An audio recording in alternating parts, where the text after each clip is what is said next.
Right. Um, yeah. My mate's been sending to me this sort of stuff. Um, all these people. I've heard a couple of people talk about this matey, but I don't really know much about him. But yeah, I thought I'd react to something of his. Well, it's not his, but about him. The rise of Lee Duffy. Now he's a. I don't know whether you'd say gangster, but a hard man, um, like a fighter and that. So yeah, let's go. Shy, wary of people, and was nothing like the boisterous man that he would later become. The Duffy family would move to Keir Hardie Crescent on Middlesbrough's South Bank estate in the late 1960s. The estate was infamously rough and notorious for its violence, but it also had an old-fashioned community feel. Everyone knew each other, and nothing escaped the neighbourhood gossips. When Duffy was growing up in the 1970s and 80s, the estate had everything from its own market to clubs, bars, shops, and even its own football stadium. But growing up in such a tough environment wasn't easy for a young Lee Duffy. Still, throughout his life, he would have guardian angels looking out for him, and his friend Lorna, a fighter in her own right and several years older than Lee, would always protect him when she was around.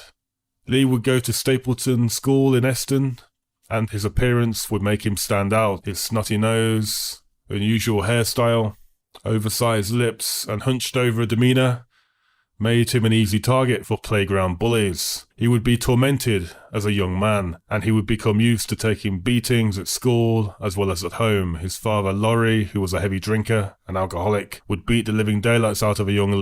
That's quite common with people that go on to be like feared people. It's quite common for them to be bullied. I don't think I've seen very many stories of people that kind of weren't bullied when they were younger. Of these sorts of people, these sorts of hard people. But yeah, let's go. His younger brother, Laurie Jr., would suffer the same fate. Between the ages of 6 and 12, Lee would be bullied on a frequent basis, usually by gangs of older kids, and the mental and physical abuse would stay with him, helping to forge the character he would later become. In 1978, when he was around 12 or 13 years old, Lee would get into boxing. He would train hard with Teesside boxing coach Marty Turner. A young Lee was determined to learn the skills that would help him against the bullies. Even at 14 years old, it was evident that Lee had explosive knockout power. Despite the later media reports of the death of the boxer Lee Duffy, and whilst Lee did like to promote himself as a boxer, and he did train as a boxer, and he definitely looked like a boxer, and he even travelled across the country with boxing clubs as a teenager, he was never a boxer. Again, if you would listen, like, watch Muhammad Ali stories, he got his bike took. I think he was like 15 or something. He got his bike took, and that was it. He decided that no one's going to do that again, so he joined a boxing club. Here, who else did I watch? I can't remember. It was someone else, and they was getting bullied, and in the end, their dad just took them to a boxing thing, and it changed their life.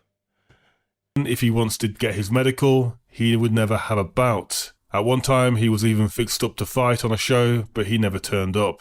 Lee Duffy was the best British boxing talent to have never been. He would master the basics of pugilism very well, and he added his own brand of ferocious violence in for good measure. And whilst he was never a gifted Queensberry rules boxer per se, on the streets of the North, he didn't have to be. Aggression, speed and power was more than enough. But by the time he was 14, glimpses of the infamous Lee Duffy would start to appear. Tired of the daily torment, he would snap, taking the law into his own hands. He would begin to fight back. Growing up, Lee idolised his uncle Rod, who was himself a local face and hard man in his own right. And to a teenage Lee, Uncle Rod was a real man's man, a hero, and someone to aspire to be. Looking up to people like his uncle, it wouldn't be long before young Lee would find himself in trouble. He would start sniffing glue with his friends, and some trouble in the street would land him in Borstal at age only 15. He would spend around... That's a real old school thing, isn't it? Sniffing glue. People just do. Now you got nos balloons and that. People don't do solvents, but that really was an 80s thing. I know loads of people from the 80s that, yeah, sniff gas or petrol or oils or anything, basically. It doesn't really, you don't really get that now. I think because just there's so many legal highs. But yeah, let's go. 3 months in the institution for burglary and motorbike theft. Upon his release, Mum Brenda wanted to send him away from the South Bank area, thinking that a change of scenery would do him some good. So a young Lee would be sent to live with his hero, Uncle Rod, and his family in Hemlington for a couple of years. He would leave school 2 years early and would work on a few government work schemes and even tried his hand at rewiring houses. But a straight-goer's life was not meant to be for Lee Duffy. His proficiency for violence would soon land him back in the nick. Charged with assault, this time he would spend 6 months behind a door. But Duffy's rise to dominance wasn't without taking a few losses. He would lose a number of fights as a teenager. When he was around 17, for example, he would confront Middlesbrough hardman Paul Livo. A young Duffy told him that he would take him down within a couple of years. Livo reacted with a vicious headbutt. It's also said that Lee came in stock against Grangetown hardman Mark Johnson as a youngster. Whilst he didn't take his boxing training seriously, he would keep fit and was a natural athlete. By the time he was 17, he would go running up Eston Hills with hairy rucksacks and logs tied to his back. He would keep in tip-top shape, despite the fact he was beginning to take more and more drugs of all varieties. Do you know what? For anybody who wants to be a tough person, like whether it's in the street or fighting, that's what you need to do, is cardio. Because you could be the greatest fighter in the world, but if you blow out after a few minutes, well, anyone can beat you. You'll get battered. And it's something that people don't do. I hate it. I never like running, even when I played football and that. I hate it. I didn't mind running around the pitch, but when like playing football, but when they used to make you just run, I hated it. But that is, if you're going to be a fighter or a tough person in the street, I recommend running, because you will beat most people just off stamina alone. By the time he was 17, the Lee Duffy name was notorious in South Bank. Landlords would often be heard threatening to give the Duff a call at the outbreak of trouble. Whilst Lee was never a big football fan himself, he was once fined for abusive behaviour at the old Sunderland football ground, Roker Park, as a teenager, and he knew all the key players in the infamous hooligan outfit, the Borough Front Line. By 1982 and 1983, Lee was already prowling the pubs and clubs of Middlesbrough, looking for big names in the underworld to knock out. When Duffy was on the streets, the whole town remained on edge. But he had also made the journey from humble glass collector to bouncer in Middlesbrough's Rumours nightclub. It was during this time that he would begin to refine the art of violence. He would begin to start knocking out troublesome and even not so troublesome clients. Equally, in his personal time, many a man lost teeth or suffered broken jaws, the result of a Lee Duffy beating. The young lion was starting to make a mark on the Teesside underworld when in April 1983, aged only 18, he was convicted for viciously attacking and robbing a man in Middlesbrough's old Draconora hotel. He was sentenced to 30 months. For now, his rise on the street was set to pause, but the mark he made inside...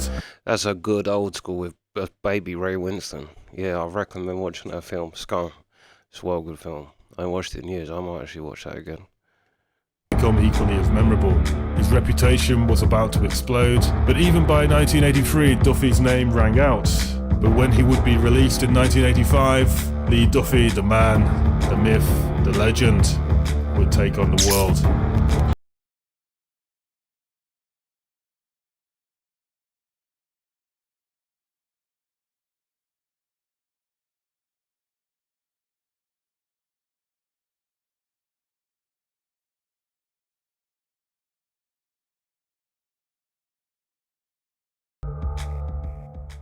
Yeah, see, that was just a short thing, but there's so little. If anyone knows where I can find out more, then let me know, because I do want to actually learn about, like, all of that kind of crowd. I've just dipped my toes into that whole world of the Middlesbrough, Newcastle,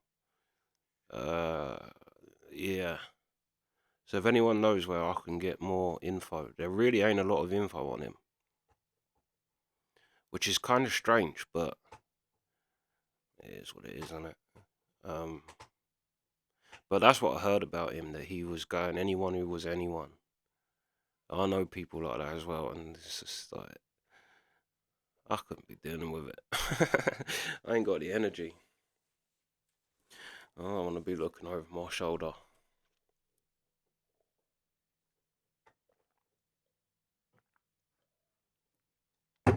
But yeah, let me know of any more of these there is, or whatever. More on Lee Duffy as well, but I literally couldn't find shit on him. But yeah, that's the reaction. Sweet.